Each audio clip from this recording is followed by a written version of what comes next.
Nous sommes le groupe 2 de la 4e D. Les inégalités et les discriminations face à l'école. Avec Salma et Mélanie, on va vous présenter deux enfants du film Sur les chemins de l'école de Pascal Plisson en 2013. Jackson est un garçon âgé de 11 ans qui vit dans une région très isolée au Kenya. Sa famille est très pauvre. Au tout début du film, Jackson part chercher de l'eau en creusant dans le sable. Ensuite, il va aider ses parents à faire du charbon. Une fois partis pour aller à l'école, Jackson et sa sœur Salomé prennent avec eux un morceau de bois pour faire cuire le repas du midi et un bidon d'eau. Tous les matins, ils doivent faire 15 km à pied en 2 heures en traversant une savane dangereuse où il y a des éléphants. Zahira, une fille âgée de 12 ans, qui vit au milieu des montagnes au Maroc. Elle vient aussi d'une famille pauvre. Avant de partir à l'école, elle aide sa mère à faire les tâches ménagères. Elle descend à la rivière pour laver ses affaires. Tous les lundis, elle et ses amis parcourent 22 km en 4 heures en passant par des chemins dangereux. Zahira prend une poule qu'elle échangera contre des gâteaux.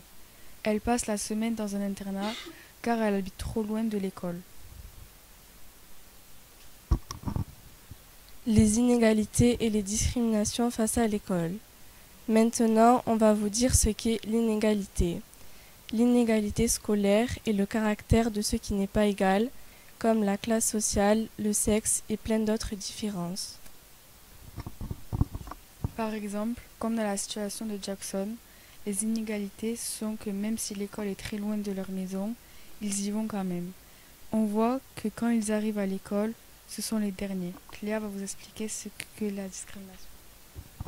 La discrimination est le fait qu'il y ait des différences entre le sexe, la couleur de peau, la religion et les origines. Dans le film, Zahira est confrontée de discrimination quand elle interpelle un monsieur en lui demandant s'il pouvait les emmener à l'école, mais il répond non car c'est des filles. Nous allons vous dire l'opinion de Samuel.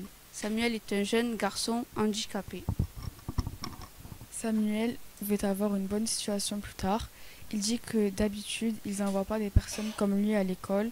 Il dit aussi qu'il y a beaucoup de chances d'être scolarisé.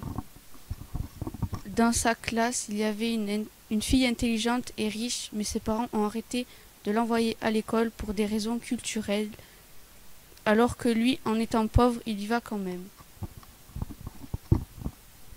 Nous avons décidé de faire une opinion collective.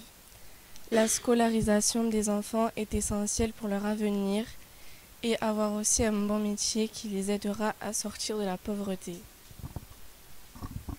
Il faut aussi construire suffisamment d'écoles pour que ça ne soit plus une cause de déscolarisation. De plus, le taux de scolarisation du Maroc, du Kenya et de l'Inde sont compris entre 57 et 72% de la population en âge d'être scolarisée. En revanche, le taux de scolarisation de l'Argentine est compris entre 84 et 100% comme celui de la France. Dans le monde, il y a 58,4% de filles, de 100 enfants déscolarisés ou non scolarisés.